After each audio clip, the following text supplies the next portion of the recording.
गांधी को और कांग्रेस के कार्यकर्ता कह रहे हैं कि राहुल को हाथ मत लगाना। देखिए।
कांग्रेसी उनको यहाँ पकड़े हुए हैं। कांग्रेसी उनको यहाँ पकड़े हुए हैं। कांग्रेसी उनको यहाँ पकड़े हुए हैं।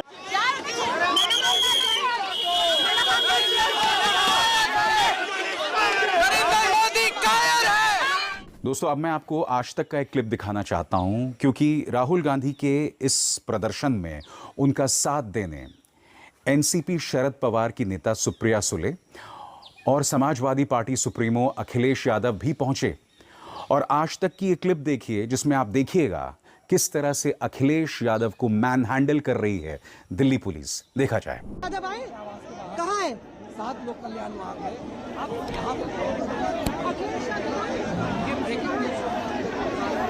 बिल्कुल अखिलेश यादव अंजना आए हुए हैं और अब पुलिस अखिलेश यादव जिस घेरे में है उस घेरे को सर्कल किए हुए हैं।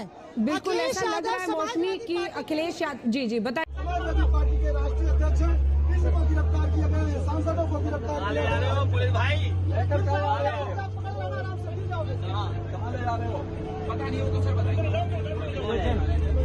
जहाँ कोई आता जाता नहीं, आप इधर आइए। नहीं हो जाए दोस्तों, सरकार का कहना है कि आज तक किसी नेता विपक्ष ने प्रधानमंत्री के घर के सामने धरना नहीं दिया। राहुल गांधी ने एक रेड लाइन को क्रॉस किया है। उन्हें धरना नहीं देना चाहिए था। मैं आपको बतलाना चाहता हूं दोस्तों, हिरासत में लिए जाने के बाद वहां पर मौजूद थे राहुल गांधी के करीबी रणदीप सुरजेवाला। जब उन्हें हिरासत में ले लिया गया था पुलिस की वैन से, उन्होंने पत्रकारों से क्या कहा, आइए देखते हैं। गुंडई और राजनीति गुंडागर्दी की उसका अंत यहाँ नहीं है। ये एक नई क्रांति की शुरुआत है राहुल गांधी के नेतृत्व में। वो हमें जेल में बंद कर सकते हैं, लाठियां मार सकते हैं, दुर्व्यवहार कर सकते हैं, पर मोदी जी को जवाब देना पड़ेगा इन हिंदुस्तान के लाखों बेटा बेटियों को जिन्होंने पेपर लीक से अपना भाग्य खोया है, अपने कुल का चिराग खोया है। ये क्रांति अब बड़ी ज्वाला बनकर धधकेगी। राहुल गांधी के नेतृत्व में ये रुकने वाली नहीं। मगर मैं आपको बतलाना चाहता हूं दोस्तों, राहुल गांधी को हटाने से पहले वहां जो बहस हुई कांग्रेस के नेताओं और दिल्ली पुलिस में, जाहिर सी बात है पूरी जमीन तैयार हो रही थी राहुल गांधी को हिरासत में लेने की। इससे पहले पार्टी के कई नेता हिरासत में लिए जा चुके थे, मगर मैं चाहता हूं हिरासत में लिए जाने के ठीक पहले किस तरह की बहस पुलिस से हो रही थी, देखा जाए।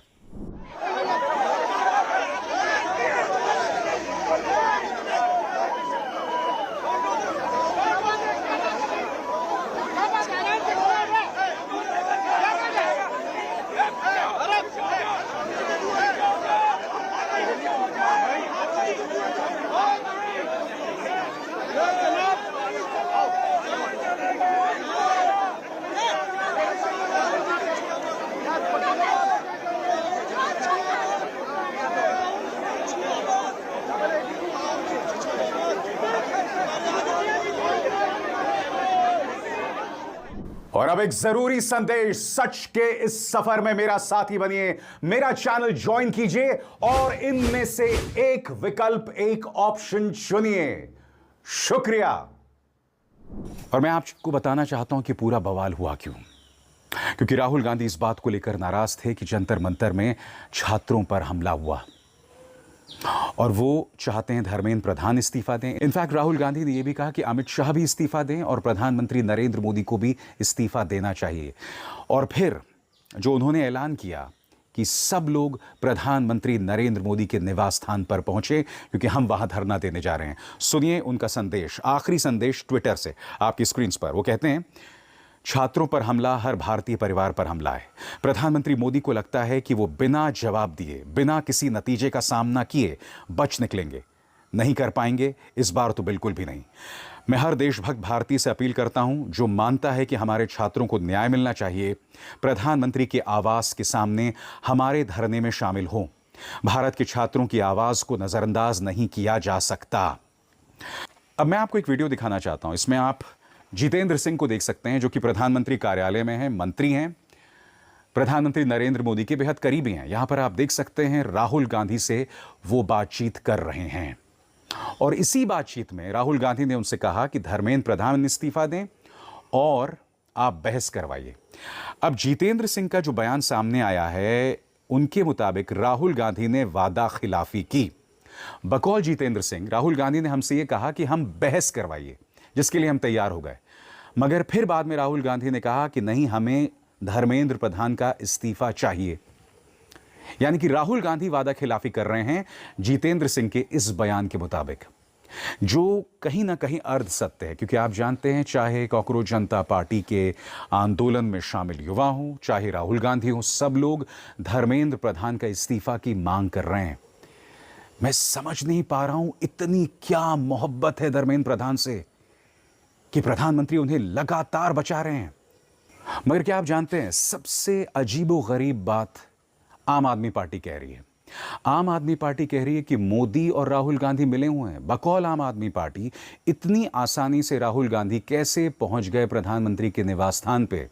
यानी कि मोदी जी चाहते हैं कि किसी तरह से कॉकरोच जनता पार्टी आंदोलन पर से ध्यान हट जाए, जबकि अब तो राहुल गांधी को हिरासत में ले लिया गया है।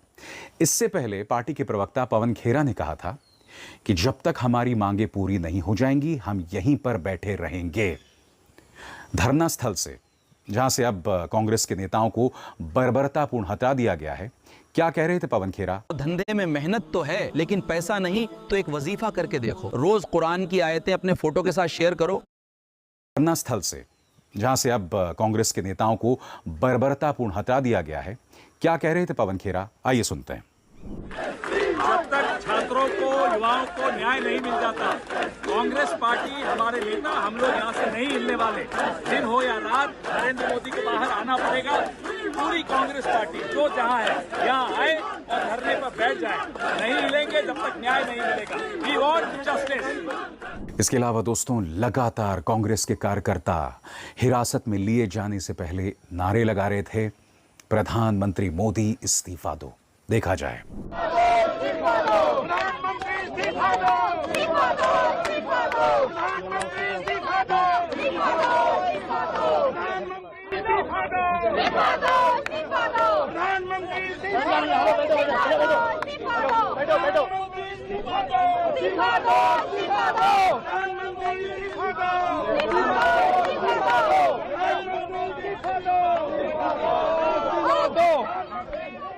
और राहुल गांधी को हिरासत में लिए जाने से पहले पार्टी के कई नेताओं को हिरासत में लिया गया। आइए देखते हैं किस तरह से अलग अलग पार्टी के नेताओं को हिरासत में लिया गया। यहां पर आप देख रहे हैं कि कन्हैया कुमार को किस तरह से दिल्ली पुलिस ने हिरासत में लिया।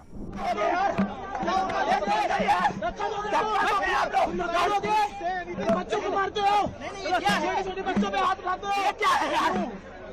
क्यों नहीं जाने देंगे भाई? क्यों नहीं जाने देंगे? ये अत्याचार आप लोग। और अब देखिए, पंजाब के पूर्व मुख्यमंत्री चरणजीत सिंह चन्नी, जो कि अब सांसद भी हैं, उन्हें किस तरह से हिरासत में लिया गया। जब जब मोदी डरता है, पुलिस को आगे करता है। जब जब मोदी डरता है, लिया जा रहा है सर। ये आतंकवाद है, बीजेपी का आतंकवाद है। ये बीजेपी का आतंकवाद है। ये छात्रों की सुनते नहीं है।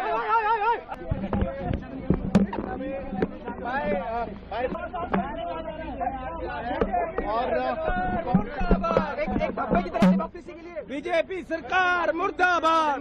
की आखिर इस देश की हो रही है, बच्चे कल प्रोटेस्ट कर रहे हैं, सर तुसी लोग सड़क उतरे हो।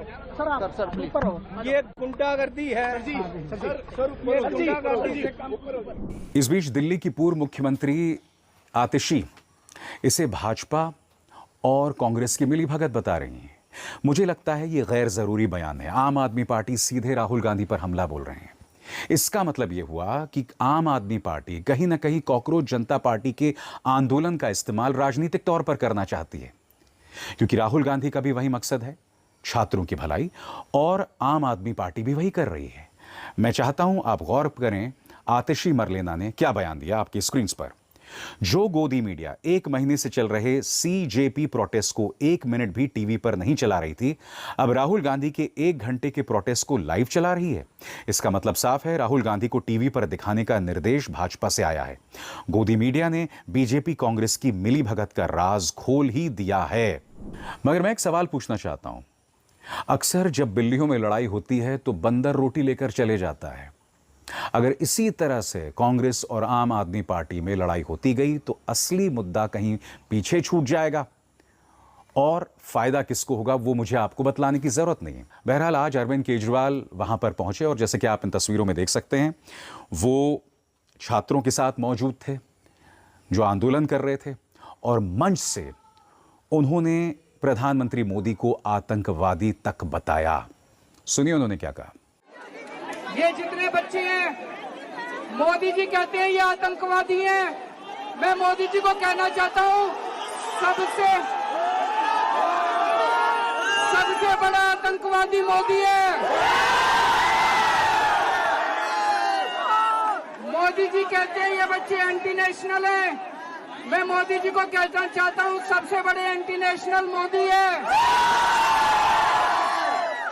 बहरहाल जो भी है दोस्तों, प्रधानमंत्री नरेंद्र मोदी बुरी तरह से घिर चुके हैं, और अब ये सरकार बता रही है कि वो किसी भी कीमत पर, चाहे छात्रों पर लाठियां भांजी जाएं, चाहे बच्चे सुसाइड कर लें, ये सरकार धर्मेंद्र प्रधान को बचाती रहेगी। ये इसका अहंकार है, ये इसकी जिद है, जिसके चलते वो किसी के सामने झुकने को तैयार नहीं है। अभिसार शर्मा को दीजिए इजाजत। नमस्कार।